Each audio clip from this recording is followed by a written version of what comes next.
묵묵히 초밥을 쥐던 노인 장인에게 갑자기 한 남자가 거친 목소리로 들이닥쳤습니다. 그는 주변 일대를 푸드코트로 개발하려는 부동산 개발업자였습니다. 하지만 아무도 몰랐습니다. 겉보기엔 평범한 이 노인 장인이 서울의 음식 문화를 뒤엎을 정도의 전설적인 기술을 가지고 있다는 것을. 명동 뒷골목에 조용히 자리 잡은 한 가게. 화가라는 간판이 걸린 낡은 가게의 닷지에서 한 노인 장인이 초밥을 쥐고 있었습니다. 가게 주인의 이름은 박삼길. 그는 20해 전 일본에서 이곳으로 건너와 지금까지 전통 초밥의 명맥을 이어왔습니다. 그의 초밥에 매료된 단골 손님이 꽤 있었지만 그 낡은 가게 외관 탓인지 손님은 좀처럼 늘지 않았습니다. 그 조용한 나날에 갑자기 폭풍이 찾아옵니다. 점심시간이 지나 손님도 뜸해진 무렵 갑자기 한 남자가 고함을 치며 가게로 들어왔습니다. 아직도 안 나갔나, 박 영감. 언제까지 이런 지저분한 가게에 매달려 있을 셈이야.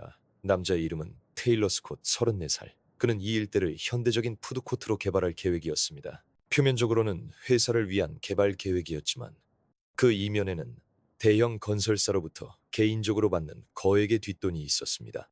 개발이 성공하면 그의 주머니에는 수백만 달러가 굴러들어올 계산이었습니다. 바쁜 시간이 지났다고는 하나 가게 안에는 아직 몇몇 손님이 남아 있었습니다. 그런 건 전혀 신경 쓰지 않고 테일러는 박삼기를 비웃으며 일부러 큰 소리로 내뱉었습니다. 여긴 새로운 시대의 상업시설이 될 거야. 당신 같은 시대에 뒤떨어진 비린내 나는 가게는 서울에서 사라져버려. 박삼길은 희끗희끗한 머리를 들어 조용히 테일러를 바라보았습니다. 그의 낡은 조리복에는 20해의 세월이 배어 있었습니다. 그 모습은 영락없이 시대에 뒤처진 늙은 장인이었습니다. 나는 20해 동안 이곳에서 초밥을 쥐어왔어. 이 가게는 내 인생 그 자체요. 나갈 생각은 추호도 없어. 박삼길의 대답에 테일러는 혀를 찼습니다. 소리쳐봤자 소용없어. 영감. 게다가 요즘 시대엔 화려한 퓨전 초밥이 대세라고. 누가 당신의 낡아빠진 초밥을 먹고 싶어 하겠어? 테일러의 말은 마치 날카로운 칼날처럼 박삼길의 마음에 밝혔습니다. 그가 지켜온 전통은 이 남자에게 그저 시대에 뒤떨어진 구닥다리일 뿐이었습니다. 가게 안쪽에서는 젊은 직원인 아키라가 설거지를 하며 그 광경을 지켜보고 있었습니다. 아키라는 한국계 미국인으로 21살입니다. 그는 박삼길의 고리타분한 방식에 내심 강하게 반발하고 있었습니다. 새로운 방식을 전혀 받아들이려 하지 않는 박삼길의 완고한 태도를 시대착오적이라고까지 생각했던 것입니다. 가게의 위기에는 마음 아파하면서도 눈앞에서 벌어지는 테일러와 박삼길의 충돌을 반쯤은 차가운 시선으로 바라볼 뿐이었습니다. 테일러는 박삼길의 대답을 듣자 주머니에서 종이 한 장을 던졌습니다. 그것은 최종 퇴거 통고서로 기한은 불과 일주일 후였습니다. 법원에 소송을 제기하는 것도 불사하겠다는 협박이 적혀 있었습니다. 어디 실컷 발버둥 쳐보시지. 하지만 당신이 날 이길 확률은 제로야. 이 가게는 일주일 뒤면 잿더미가 되어 있을 테니. 테일러는 승리감에 도취되어 큰 소리로 웃으며 가게를 나섰습니다. 무거운 침묵이 가게를 덮었습니다. 박삼길은 테일러가 던진 통고서를 주우려던 순간 갑자기 눈앞이 캄캄해지며 그 자리에 쓰러지고 말았습니다. 사장님, 최근 며칠간 밤낮 없이 찾아와 퇴거를 압박하는 테일러 때문에 박삼길의 심적 고통은 한계에 달했던 것입니다. 아키라의 비명이 가게 안에 울려 퍼졌습니다. 그러자 닷지 구석에 앉아 모든 것을 지켜보던 손님 한 명이 아키라에게 말을 걸었습니다. 괜찮으세요? 바로 구급차를 부르죠. 남자는 당황한 아키라를 진정시키고 구급차가 올 때까지 곁을 지켜주었습니다. 그날 밤 박삼길이 눈을 떴을 때 그곳은 병원 침대 위였습니다. 왼손에는 링거, 주사바늘이 꽂혀 있었습니다. 이제야 정신이 드세요? 힐끗 옆을 보니 아키라가 옆에 놓인 의자에 앉아 이쪽을 보고 있었습니다. 아키라는 바로 일어나 찬 수건으로 박삼길의 이마에 맺힌 땀을 닦아주었습니다. 그 손길은 퉁명스러운 말투와는 달리 다정했습니다. 놀라울 정도로 조심스럽고 다정했다. 미안하군. 이제 괜찮아. 미요시는 바로 일어나려 했지만 몸이 휘청거리며 다시 침대로 쓰러지고 말았다. 무리하지 마시고 당분간 안정을 취하세요. 가게는 잠시 쉬시는 게 어떻겠습니까? 아키라는 미요시의 쇠약해진 옆모습을 가만히 바라보았다. 하지만 그의 마음속 깊은 곳에서는 차가운 생각이 꿈틀거리고 있었다. 결국 이렇게 된 건 미요시 씨 자기 자신 탓이 아닌가. 저 사람은 누구에게도 마음을 열지 않아. 완벽주의자라. 조금이라도 실수하면 가혹하게 꾸짖지. 그래서 아무도 다가가지 않는 거야. 고립되는 건 당연해. 사실 아키라도 과거에 미요시에게 호되게 야단맞은 경험이 있었다. 몇 달 전 아키라가 쥔 초밥을 본 미요시는 불같이 화를 냈던 것이다. 음악 이 밥은 뭐냐? 밥알이 전부 흩어지잖아. 너는 지금 초밥을 모욕하는 거냐? 그깟 조금 가지고. 초밥 장인에게 조금이란 건 용납될 수 없어. 너의 그 허술한 일처리가 이 가게의 신용을 무너뜨리는 거라고. 그날 이후로 아키라는 미요시에게 마음을 닫고 음악이 썼다. 기술, 기술, 온통 그 소리뿐이야. 사람은 믿으려고도 하지 않으면서. 그러니까 이런 꼴을 당하는 거지. 그런 아키라의 차가운 시선을 느꼈는지 미요시가 조용히 입을 열었다. 자네에게 말해봤자 뭐가 달라지겠냐마는 이 가게는 내가 모든 것을 빼앗긴 후에 유일하게 기댈 곳이 되어준 안식처 같은 곳이야. 안식처요? 20해 전 저는 모든 것을 잃었습니다. 미요시는 눈을 감고 자신의 과거에 대해 음악 천천히 이야기하기 시작했다. 20해 전 한국에서 젊은 시절에 나는 한국 초밥 업계에서 칼의 달인이라 불리며 나를 따라올 자가 없었지. 내 칼솜씨는 그저 빠르기만 한 게 아니었어. 기계처럼 정확해서 보는 일을 압도했지. 당시 나는 그 기술로 수많은 국제 유리 대회에서 최고상을 수상하며 한식계의 미래를 짊어질 인재로 기대를 모았어. 하지만 그 영광은 어느 날 갑자기 무너져 내렸지. 나에겐 가장 신뢰하던 제자가 한 명 있었네. 재능이 뛰어나서 언젠가 내 기술을 이어받으리라 믿었지. 하지만 어느 날 그놈이 내 기술의 일부를 훔쳐서 경쟁 가게에 팔아넘겼다는 걸 알게 됐어. 아키라는 숨을 삼켰다. 제자는 그 정보와 맞받고 거액의 돈을 챙기고 있었지. 그리고 업계의 이권을 노리는 자들과 결탁해서 나를 제거하려고 음모를 꾸몄던 거야. 믿었던 제자의 배신. 내 기술이 돈과 이권의 도구로 이용당했다는 사실에 미요시의 손에서 칼을 줄 힘이 빠져나갔다. 그놈들은 내게 식중독 사고를 일으켰다는 누명을 씌웠어. 보건소의 조사, 언론의 취재, 업계 관계자들의 차가운 시선, 모든 것이 나를 벼랑 끝으로 몰아갔지. 가게는 영업 정지 처분을 받았고 단골 손님들도 모두 떠나갔어. 그리고 마지막에는 날 배신한 그 제자가 내 가게를 헐값에 사들였지. 내가 20회에 걸쳐 이뤄낸 가게가 기술을 훔친 장본인의 손에 넘어간 거야. 나는 한순간에 모든 것을 잃었어. 그 후 한국에 있을 곳을 잃은 나는 모든 걸 버릴 수밖에 없었네. 음악하지만 스승님께 물려받은 기술만큼은 어떻게든 지켜내고 싶었어. 음악. 나는 스승님의 가르침에 따라 예전에 스승님과 단 한 번 방문했던 뉴욕에서 재기하기로 마음먹었던 거지. 아키라는 머리를 한 대 맞은 듯한 충격을 받았다. 그의 완고한 태도 뒤에 상상조차 할 수 없는 배신과 고독이 있었다는 것을 알고는 말을 잃었다. 그러나 미요시는 말을 이었다. 그의 목소리는 떨리고 있었다. 하지만 나에게도 책임이 있어. 네? 나는 완벽함을 너무 추구했어. 제자를 믿지 않고 너무 심하게 꾸짖었지. 기술만을 강요하고 그 녀석의 마음을 보려고 하지 않았어. 음악, 그 녀석이 배신한 건 어쩌면 내가 그를 막다른 길로 몰아넣었기 때문일지도 몰라. 미요시의 눈에서 한 줄기 눈물이 흘렀다. 20해 동안 누구에게도 털어놓지 못했던 후회, 스스로를 탓하며 살아온 나날들. 아키라는 미요시의 고독을 이해하려 하지 않고 겉모습만으로 그를 판단했던 자신을 깨닫고는 가슴이 조여오는 듯했다. 그는 시선을 떨구고 입술을 깨물었다. 스승은 본래 완벽주의의 제자에게 엄격한 장인이었다. 하지만 그 엄격함이 제자를 궁지로 몰아넣었고 결국 배신을 음악 불러왔다. 그리고 배신당한 후 미요시는 역시 사람은 믿을 수 없다며 마음을 완전히 닫아버리고 만 것이다. 다시는 배신당하지 않기 위해, 아무도 다가오지 못하게 하기 위해 더욱 음악, 엄격하게, 더욱 고독하게. 그것이 지난 20회 동안 미요시가 살아온 방식이었다. 미요시 씨, 저 계속 당신을 오해하고 있었습니다. 아키라의 목소리는 떨리고 있었다. 그는 미요시의 쇠약해진 손을 조용히 잡았습니다. 선생님의 엄격함을 그저 고집스럽고 시대에 뒤떨어진 완벽주의라고만 생각했습니다. 하지만 그게 아니었군요. 지나친 엄격함이 배신을 불렀다고 계속해서 자신을 탓하고 계셨던 거군요. 그래서 다시는 그 누구도 믿지 않으려고 스스로 고독이라는 감옥에 갇히셨던 겁니다. 그리고 이곳은 선생님께서 아무도 믿을 수 없게 된 세상에서 유일하게 자신을 배신하지 않는 기술만을 지켜오신 장소였던 거군요. 미호 씨는 그 따뜻한 말에 천천히 눈을 떴습니다. 20년간 누구에게도 이해받지 못했던 고독이 바로 이 순간 처음으로 공유된 것이었습니다. 선생님, 부디 제게 선생님의 기술을 가르쳐 주십시오.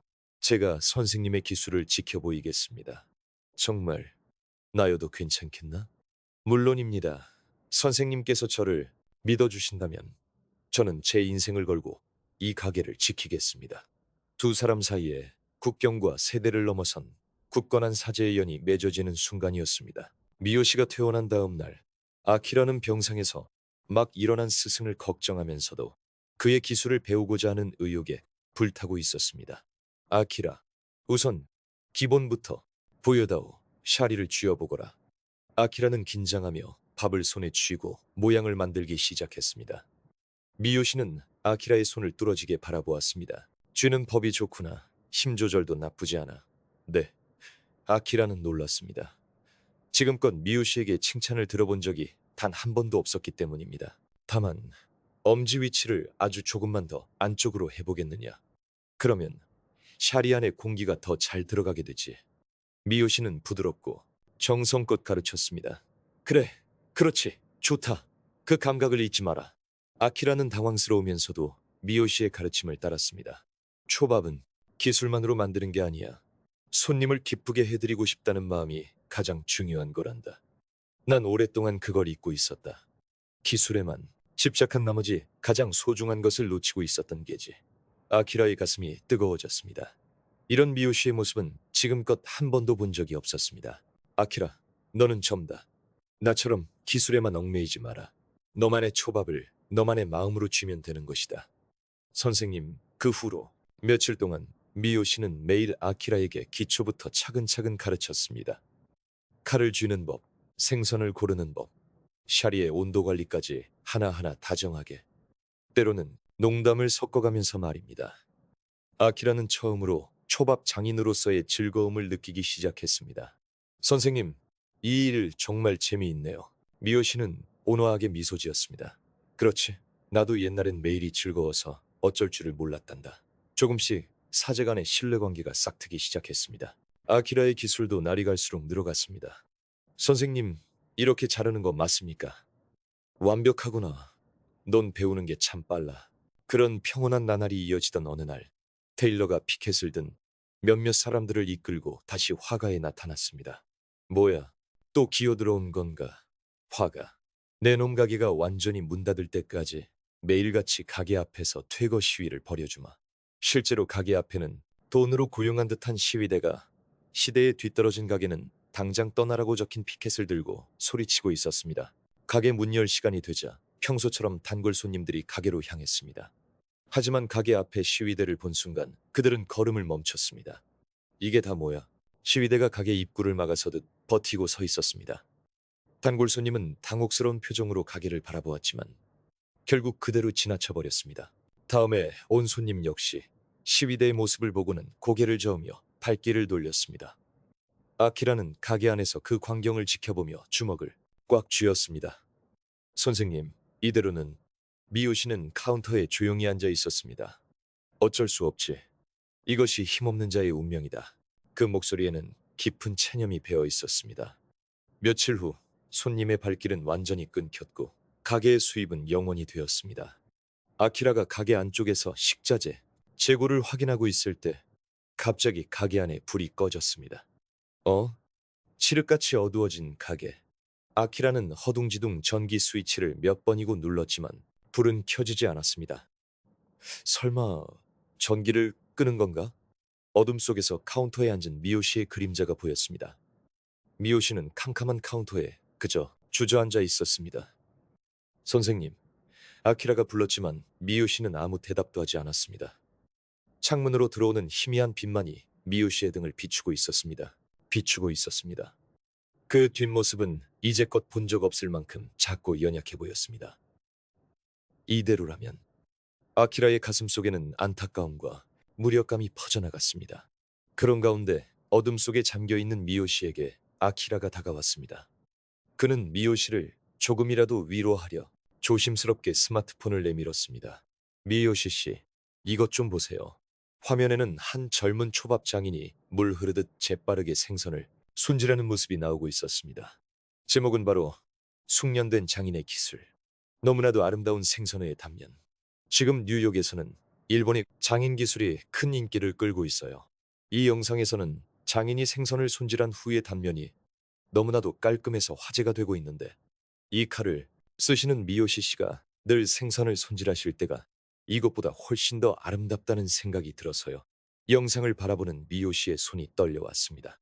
화면에 비치고 있는 것은 과거 자신이 통달하려 했던 바로 그 기술이었습니다. 영상의 댓글창에는 장인의 손놀림이 훌륭하다. 너무 빨라서 따라할 수가 없다. 이건 예술 작품 그 자체다. 등 극찬하는 내용으로 가득했습니다. 당시에는 낡고 오래된 것이라 여겨 졌던 기술이 세월이 흘러 궁극의 단면 아트로 재평가받고 있었던 것입니다. 미요시는 화면을 뚫어지게 쳐다보았습니다. 그의 손은 미세하게 떨리고 있었습니다. 이건 내 기술이다. 미요시의 작은 읊조림을 아키라는 놓치지 않았습니다. 이게 어떻게 된 일이죠? 미요시는 가게 안쪽에 넣어두었던 자신의 옛 칼을 꺼내들었습니다. 음악, 20년 만에 만져보는 차가운 강철의 감촉이 그의 손끝에 과거의 기억과 희미한 희망을 되살렸습니다. 한번 손에 쥐면 과거의 고통 또한 동시에 되살아나겠지요. 하지만 지금 이 소중한 칼을 잡지 않으면 모든 것을 잃게 될 터. 미요시는 갈등으로 애태우면서도 칼끝에 조용히 정신을 집중하며 미동도 없이 칼을 갈고 또 갈았습니다. 동이틀 무렵 그의 결심은 날카롭게 갈린 칼날처럼 단단하게 굳어졌습니다. 그리고 다음날 아침 미요시는 가게를 열기 전 아키라를 불렀습니다. 아키라, 이것 좀 보거라. 20년 만에 소중한 칼을 손에 쥔 채 말하는 미요시의 눈에는 고요한 빛이 깃들어 있었습니다. 네? 무슨 일이세요? 미요시는 아무 말 없이 생선을 손질하기 시작했습니다. 과거 환상의 칼이라 불렸던 그의 칼은 생선 살 위를 미끄러지듯 움직였습니다. 아키라는 숨을 삼켰습니다.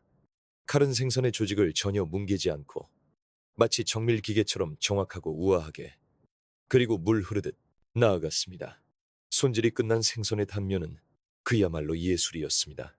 그것은 아키라가 지금껏 봐왔던 그 어떤 초밥 장인의 기술보다도 훨씬 세련된 경지였습니다. 대단해요, 미요시 씨. 이거 영상 속 그 사람보다 100배는 더 대단하잖아요. 이 단면 너무나도 아름다워요. 아키라는 흥분을 감추지 못했습니다. 미요시는 손질을 마친 생선을 조용히 바라보며 말했습니다. 이건 결코 영상을 흉내낸 것이 아니다. 이건 나 자신의 기술이야. 음악, 이것이 미요시 씨의 진짜 실력이었군요. 이 정도라면 분명 가게가 문 닫을 위기가 다가오는 가운데 미요시는 아키라와 상의하여 급히 작은 라이브 쇼를 열기로 했습니다. 목적은 지역 언론과 관객들에게 미요시의 기술이 현대에도 통한다는 것을 증명하기 위함이었습니다. 아키라가 SNS를 통해 올린 공지는 지금 화제가 되고 있는 기술을 이용한 라이브 쇼라는 점에서 젊은 층을 중심으로 큰 화제를 모았습니다. 라이브 쇼 당일 가게 안은 젊은 인플루언서와 관객들로 북적였습니다. 미요시는 조용히 칼을 쥐고 사흘 동안 숙성시킨 최상급 참치를 준비했습니다. 라이브 쇼가 시작되자 미요시는 물 흐르듯 화려한 칼솜씨를 선보였습니다. 생선의 세포막을 손상시키지 않는 궁극의 절단면이 관객들 앞에 차례차례 모습을 드러냈습니다. 하지만 관객들의 반응은 미요시와 아키라가 예상했던 것과는 달랐습니다. 그들은 놀라움보다는 당혹스러운 표정을 짓고 있었습니다. 확실히 대단하긴 한데 뭔가 좀 밋밋하지 않아? 영상으로 본 거랑 별 차이 없는 것 같은데, 그런 말들이 들려왔습니다. 미요시의 기술은 너무나도 섬세했던 것입니다. 육안으로는 포착할 수 없는 마이크론 단위의 예술은 관객과 거리가 있는 라이브 쇼에는 어울리지 않았습니다. 라이브 쇼는 씁쓸한 결과로 끝났습니다. 미요시는 실망한 기색을 감추지 못하고 조용히 칼을 내려놓았습니다. 역시 내 기술은 이 시대에선 이해받지 못하는 없는 건가. 다음 날 라이브 공연이 실패로 돌아가자 낙담한 두 사람 앞에 한 남자가 나타났습니다. 저기, 혹시 지금 잠시 시간 좀 괜찮으십니까? 당신은 그때 그 사람. 그는 바로 미우 씨가 쓰러진 날 우연히 그곳에 있다 아키에게 말을 걸어주었던 손님이었습니다. 하지만 미우 씨는 그가 어딘가 낯이 익었습니다. 미우 씨는 그의 얼굴을 빤히 쳐다보다 저도 모르게 숨을 삼켰습니다. 준인가? 오랜만이군 미우 씨. 아키는 두 사람의 친근해 보이는 모습에 자기도 모르게 되물었습니다. 두 분 아는 사이셨습니까? 음악. 그는 내 사형이야. 남자의 정체는 바로 미오 씨의 사형, 카토 준이었습니다. 카토는 20해 만에 다시 만난 미오 씨의 쇠약한 모습에 조용히 눈을 떨구었습니다. 카토는 조용히 테이블 맞은편에 앉아 입을 열었습니다. 미오 씨, 왜 그때 그 사건 때 나한테 연락하지 않은 거지? 카토의 절실한 음악 호소에 미오 씨는 힘없이 고개를 떨궜습니다. 준, 너는 그때 스승님과 함께 음악 유럽에서 중요한 콩쿠르 준비 때문에 한국을 떠나 있었지. 내가 도와달라고 했다면 넌 분명 모든 걸 내팽개치고 내게 달려와 줬을 거야. 하지만 난 내 문제 때문에 네 미래 음악을 망치고 싶지 않았어. 카토는 미오 씨의 말에 가슴이 먹먹해졌습니다. 네가 한국을 떠난 뒤 귀국한 우리는 크게 흔들렸어. 하지만 나도 스승님도 네가 무죄라고 확신하고 있었지. 그런데 네가 이미 한국에 없다는 소식을 듣고 우리는 절망했어. 그래도 언젠가 네게서 연락이 올 거라고 믿으면서 계속 기다리고 있었지. 카토는 말을 이었습니다. 스승님은 1년 전에 돌아가셨어. 마지막까지 네 걱정을 하셨지. 그러셨구나. 미유 씨의 눈에서 뜨거운 것이 차올랐습니다. 스승님께서 돌아가시기 전에 이런 음악 말씀을 하셨어. 미유 씨는 기술을 지키려다 사람을 멀리 음악하고 말았지. 하지만 그 녀석의 기술은 진짜야. 언젠가 반드시 세상이 그걸 알아줄 날이 올 거다라고. 나도 몇 번이나 널 찾아내려 했어. 그리고 마침내 이곳 화재 가게에 도착한 거고. 아까 시연하는 걸 봤는데 음악 네 기술은 20회가 지나도 전혀 녹슬지 않았더군. 하지만 네가 보여준 그 너무나도 섬세한 기술은 저런 시연 방식으로는 본래의 증가가 관객에게 전달되지 않아. 맨눈으로는 그 신기, 신지에 가까운 단면을 제대로 포착할 음악수가 없어. 카토의 예상치 못한 지적에 미오 씨와 아키는 놀랐습니다. 카토는 가져온 소형 고성능 카메라를 테이블 위에 올려놓았습니다. 네 칼솜씨는 바로 곁에서 봐야만 그 음악 가치와 기술의 수준을 이해할 수 있어. 이 고화질 카메라로 아무도 본 적 없는 단면에 예술 음악을 담아내는 거야. 확실히 그 편이 확산력도 있고 더 많은 사람에게 미우시 씨의 기술을 제대로 알릴 수 있겠네요. 바로 그거야. 그리고 그 영상을 SNS에 음악 공개해서 미오 씨의 기술이 진짜라는 걸 증명하는 거지. 나도 아키군과 협력해서 어떻게 하면 네 기술이 시청자에게 최대한 전달될 음악수 있을지 함께 방법을 찾아보겠어. 카토는 미오 씨의 눈을 똑바로 보며 말을 이었습니다. 미오 씨, 네 기술은 결코 음악 힘 있는 놈들 편의대로 짓밟아도 되는 게 아니야. 널 끝까지 믿어주셨던 스승님을 위해서라도 음악, 네가 짊어진 오명을 바로 지금 이곳에서 씻어내는 거야. 미우 씨는 다시 언론과 엮이는 것에 갈등 음악을 느꼈습니다. 하지만 카토의 진지한 눈빛에 미우 씨의 마음은 움직였습니다. 알겠다. 두 사람 잘 부탁한다. 물론입니다. 음악, 이번에야말로 미우시 씨의 기술을 온 세상에 똑똑히 보여주자고요. 아키는 흥분을 감추지 못하는 얼굴로 곧장 촬영 준비에 들어갔습니다. 다음 날부터 우리 집은 조용한 전쟁터가 되었습니다. 카토가 촬영 장비를 들여왔고 미우 씨의 칼솜씨를 한순간도 놓치지 않으려는 듯 촬영을 시작했습니다. 미우 씨는 과거의 트라우마와 싸우면서 오랜 세월 갈고 닦아온 기술을 몇 번이고 계속해서 선보였습니다. 그 곁에서 아키 또한 촬영을 도우며 미우 씨의 움직임을 진지하게 관찰했습니다. 촬영 중간의 휴식 시간, 미우 씨는 다음 촬영을 위해 생선 손질을 시작했습니다. 카토가 고성능 카메라를 조절하는 옆에서 미오 씨는 조용히 칼을 갈고 있었습니다. 그 손놀림은 마치 의식처럼 정중하고 신성하기까지 했습니다. 이 영상으로 내 기술의 모든 것을 전해야만 한다. 미오 씨는 일절 타협을 허용하지 않았습니다. 생선의 선별에서부터 시작해 온도 관리, 칼의 각도, 그리고 빛이 닿는 방식까지 모든 것에 세심한 주의를 기울입니다. 카토 씨, 이 생선의 결을 좀 봐요. 빛이 이 각도로 비쳤을 때 단면이 가장 아름답게 보일 겁니다. 과연 대단하군, 미호 씨. 20회가 지나도 자네의 그 관찰력은 녹슬지 않았어. 그는 참치 덩어리 앞에서 숨을 고릅니다. 그리고 단 한 번의 호흡에 칼이 부드럽게 생선살을 파고들었습니다. 그 속도, 정확성, 그리고 아름다움. 아야는 숨을 삼킵니다. 이것이 미요시 씨의 진정한 기술이구나. 몇 번이고 봐왔던 미요시의 칼솜씨였지만 이 진지한 눈빛과 함께 펼쳐지는 기술은 차원이 다른 것이었습니다. 칼은 생선의 섬유질을 조금도 으깨지 않고 마치 허공을 가르듯 나아갔습니다. 잘린 단면은 빛이 투과될 정도로 얇고 완벽하게 평평했습니다. 카토 역시 카메라 너머로 그 모습을 지켜보며 저도 모르게 감탄의 목소리를 내뱉습니다. 믿을 수가 없어. 이런 정교함을 20회의 공백에도 유지하고 있다니. 미요시는 다 썬 생선을 빛에 비춰보며 몇 번이고 각도를 확인합니다. 아직이야. 0.2mm는 더 얇게 썰 수 있어. 0.2mm. 시청자들은 이 단면의 아름다움으로 기술의 수준을 판단하는 법이다. 한치의 타협도 용납할 수 없어. 음악, 그리고 미요시는 다시 칼을 쥐었습니다. 이번에는 한층 더 날카로워진 집중력으로 칼이 움직이자 완벽한 단면이 드러납니다. 바로 이거야. 음악. 그 단면은 마치 거울처럼 빛을 반사하며 예술 작품과 같은 아름다움을 뽐냈습니다. 완벽해. 음악 미요시. 이 정도라면 전 세계 그 누구라도 감탄할 거야. 아야도 다시금 미요시의 기술의 깊이에 경악하고 있었습니다. 이 사람은 정말로 전설의 장인이었어. 미요시의 장인으로서의 긍지와 기술에 대한 끝없는 탐구심. 그것은 20회의 세월이 흘러도 결코 빛바래지 않았던 것입니다. 며칠 후 완성된 영상 한 편이 유튜브와 SNS에 공개되었습니다. 제목은 환상의 기술, 서울 뒷골목에 묻혀있던 전설의 초밥장인. 고화질 카메라가 포착한 미요시의 칼솜씨는 그야말로 압권이었습니다. 생선의 섬유질을 조금도 손상시키지 않고 매끄럽게 나아가는 칼날. 빛에 비쳐 보이는 마치 유리 세공품 같은 단면. 그리고 물 흐르는 듯한 손놀림과 미요시의 진지한 표정. 영상은 공개 직후부터 경이적인 속도로 퍼져나갔습니다.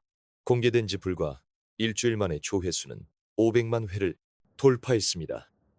이 영상에는 이렇게 빠른 칼질은 본 적이 없다. 재료의 단면이 너무 아름답다. 이것이 바로 진정한 명인의 초밥이다와 같은 댓글이 쇄도했습니다. 여론은 미요시의 기술에 압도되었습니다. 미요시의 기술은 순식간에 서울의 온라인 커뮤니티의 화제를 독점했습니다. 테일러 역시 자택 사무실에서 그 영상을 보고 있었습니다. 화면에 비치는 미요시의 칼솜씨, 물 흐르는 듯한 손놀림, 그리고 빛이 투과되는 완벽한 단면. 테일러는 순간 숨을 삼켰습니다. 뭐지? 이건? 영상의 댓글창에는 극찬의 목소리가 넘쳐났습니다. 이런 기술은 본 적이 없어. 이것이 바로 진정한 장인 정신이다. 서울의 보물이다. 테일러의 얼굴에서 핏기가 가시기 시작했습니다. 조회수는 보는 와중에도 계속해서 늘어났습니다. 100만 회, 200만 회, 300만 회. 이러다간 강제 퇴거까지 며칠 남지도 않았는데. 하지만 영상의 기세는 멈추지 않았습니다. SNS로 확산되고 언론이 주목하기 시작하면서 미요시의 이름은 서울 전역으로 퍼져나갔습니다. 테일러는 음악, 스마트폰을 꽉 쥐었습니다. 분명 영상이 화제가 되고는 있지만 그게 뭐 어쨌다는 거지? 테일러는 음악에 애써 냉정을 되찾으려 애썼습니다. 어차피 인터넷에서나 떠드는 것뿐이야. 퇴거 기한은 바꿀 수 없어. 법적 절차는 이미 모두 끝났다고. 아무리 영상이 터져봤자 계약은 계약일 뿐. 음악 테일러는 스스로에게 다짐하듯 중얼거렸습니다.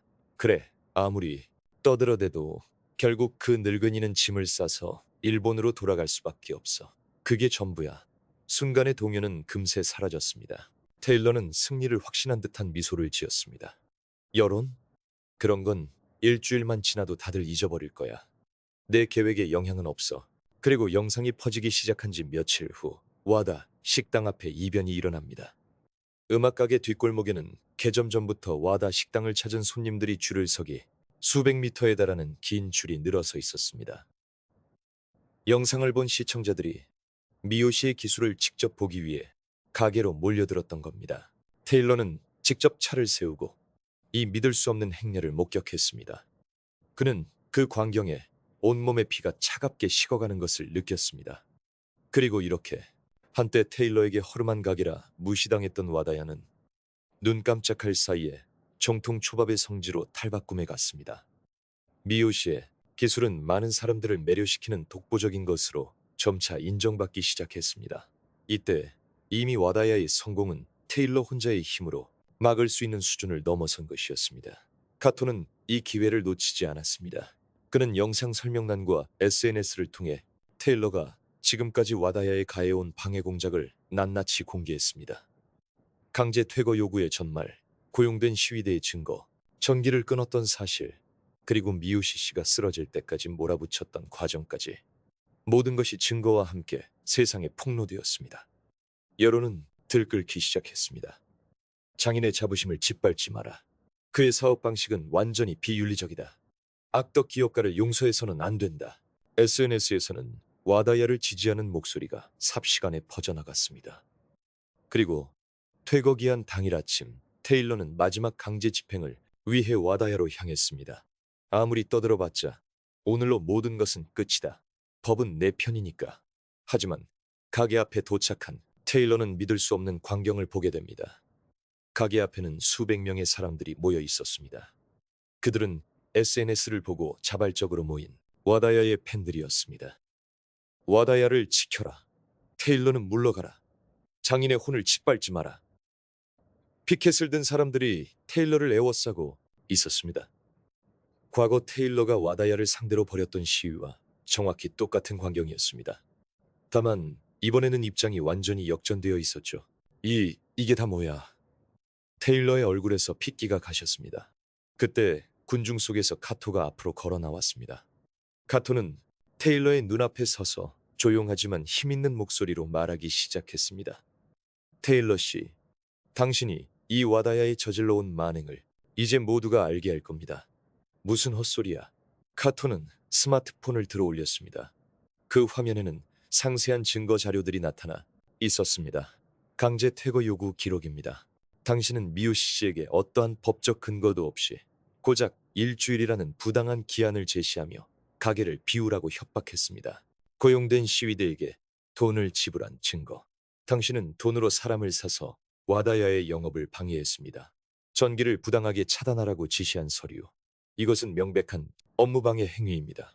군중 사이에서 탄식이 터져 나왔습니다. 카토는 말을 이었습니다. 그리고 이것이 결정적인 증거입니다. 대형 건설사로부터 당신 개인이 받기로 한 수백만 달러의 리베이트 계약서. 당신은 회사의 이익이 아닌 자신의 사리사욕을 채우기 위해 이 재개발을 추진한 겁니다. 그것은 회사에 대한 명백한 배임 행위입니다. 사실 카토의 폭로를 본 회사 동료 중 한 명이 마침내 목소리를 냈던 것입니다. 테일러의 부정한 거래를 눈치채고 있던 직원이 있었던 겁니다. 하지만 테일러의 권력이 두려워 지금까지 누구도 그 사실을 밝히지 못하고 있었습니다. 카토의 용기 있는 행동이 그 직원의 등을 떠밀었던 것입니다. 나도 진실을 밝혀야 해. 그 직원은 테일러의 불법 리베이트 계약 증거를 회사 경영진에게 제출했습니다.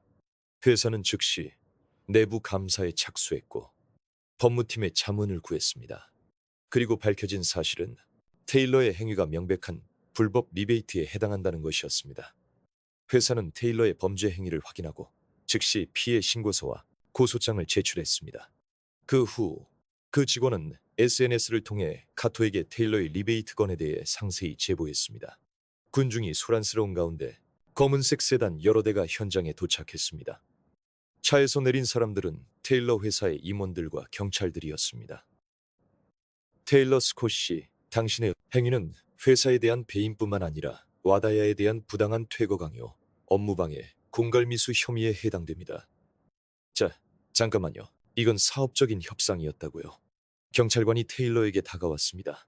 테일러 스콧, 당신을 공갈미수, 업무방해, 배임 혐의로 긴급 체포합니다. 수갑이 채워지는 소리가 정적이 흐르는 군중 속으로 울려 퍼졌습니다. 이럴 리가 없어. 난 그저 사업을 했을 뿐인데 이건 비즈니스가 아닙니다. 범죄입니다. 여론 조작을 위한 방해 공작, 사적 이익을 위한 부정 계약. 회사는 이미 고소장을 제출했습니다. 테일러는 경찰차로 연행되어 갑니다. 과거 미호 씨를 궁지로 몰아넣었던 그 남자는 이제 새로운 토법에 의해 완전히 몰락하고 만 것입니다. 군중 속에서 환호성이 터져나왔습니다. 와다가는 지켜진 것입니다. 그리고 영상이 공개된 지 2주 후 음악 와다가에는 또 다른 변화가 찾아오고 있었습니다. 전 세계의 스시, 장인과 요리사들이 찾아오기 시작한 것입니다. 미슐랭 스타 레스토랑의 셰프들, 일본 요리를 배우는 젊은 요리사들, 요리음악 학교의 교수들까지 그들은 모두 미호 씨의 기술을 배우기 위해 멀리 이 뒷골목까지 찾아온 것이었습니다. 한 젊은 셰프가 카운터에 앉아 말했습니다. 미호 씨 선생님, 당신의 기술은 음악, 마치 하나의 예술 작품 같습니다. 부디 저희에게 에도마의 스시의 정수를 가르쳐 주십시오. 다른 베테랑 셰프도 말을 이었습니다. 20년 넘게 요리를 해왔지만 당신처럼 아름다운 칼솜씨는 본 적이 없습니다. 미호 씨는 그들의 진지한 눈빛을 보고 조용히 고개를 끄덕였습니다. 알겠습니다. 제 기술이라도 괜찮으시다면 기꺼이 가르쳐 드리겠습니다. 이렇게 와다가는 에도마에 스시의 성지로서 세계적으로 알려지게 된 것입니다. 몇 달 후, 가게는 예전과는 비교도 할 수 없을 만큼 번창하고 있었습니다. 가게 안쪽 테이블석에서는 카토가 조용히 따뜻한 차를 마시며 그 번성하는 모습을 지켜보고 있었습니다. 그는 미호 씨의 환한 표정과 아키라의 성장에 만족스러운 듯 고개를 끄덕였습니다. 미호 씨는 이제 더 이상 과거의 굴욕으로부터 도망치지 않았습니다. 그는 카운터에서 스시를 쥐는 아키라를 바라보고 있었습니다. 아키라의 손놀림은 아직 미호 씨의 경지에는 이르지 못했지만 그 하나하나의 몸짓에 미호 씨의 가르침과 스시에 대한 진지한 사랑이 담겨 있었습니다. 미호 씨는 아키라의 성장하는 모습을 인정하고 자신이 오랫동안 사용해온 애도를 아키라에게 물려주기로 결심했습니다. 아키라가 돌아봅니다. 미호 씨는 소중하게 천으로 감싼 애도를 천천히 카운터 위에 올려놓았습니다. 너는 이제 이 칼을 가질 충분한 자격이 있다. 내 애도를 너의 미래에 맡기마. 아키라는 놀라면서도 그 묵직한 칼을 두 손으로 받아들었습니다. 스승의 혼이 깃든 칼을 쥐고 아키라는 결의를 다졌습니다. 감사합니다. 미호 씨는 그의 대답을 듣고 나서 조용히 입을 열었습니다. 아키라, 나는 오랫동안 완벽함만을 줬다가 사람들에게 상처를 줬다. 기술만을 강요하고 사람의 마음은 보려하지 않았지. 하지만 네가 가르쳐줬다. 기술이란 그것을 전해줄 상대를 믿음으로써 비로소 다음 세대로 이어진다는 것을. 아키라도 솔직하게 자신의 마음을 털어놓았습니다. 저도 미호 씨 선생님의 엄격함 뒤에 있는 애정을 이해하지 못했습니다. 겉모습만 보고 판단했던 겁니다. 하지만 이제는 압니다. 그 엄격함은 기술에 대한 깊은 경이었다는 것을, 그리고 저를 진심으로 키우고 싶어 하셨던 마음이었다는 것을요. 미호 씨는 부드럽게 미소 지었습니다. 기술은 국경도 시대도 초월한다. 하지만 가장 중요한 것은 그것을 전해줄 상대를 믿는 것이다. 네, 스승님. 스승님의 기술을 반드시 미래로 이어가겠습니다. 미호 씨는 그의 말에 깊이 고개를 끄덕였습니다. 뉴욕의 하늘 아래 와다가의 카운터에서는 오늘도 미호 씨의 기술과 아키라의 열정이 엮어내는 새로운 희망의 연쇄가 이어지고 있습니다. 스승에게서 제자에게로 기술과 함께 사람을 믿는 마음 또한 계승되고 있습니다. 한때 모든 것을 잃었던 노장이는 지금 전 세계 사람들에게 둘러싸여 조용히 스시를 계속 쥐고 있는 것입니다. 이번에도 끝까지 시청해 주셔서 감사합니다. 이 이야기를 통해 마음에 와닿았던 말이나 인상 깊었던 장면이 있으셨다면 꼭 댓글로 알려주세요. 그럼 다음 영상에서 다시 뵙겠습니다.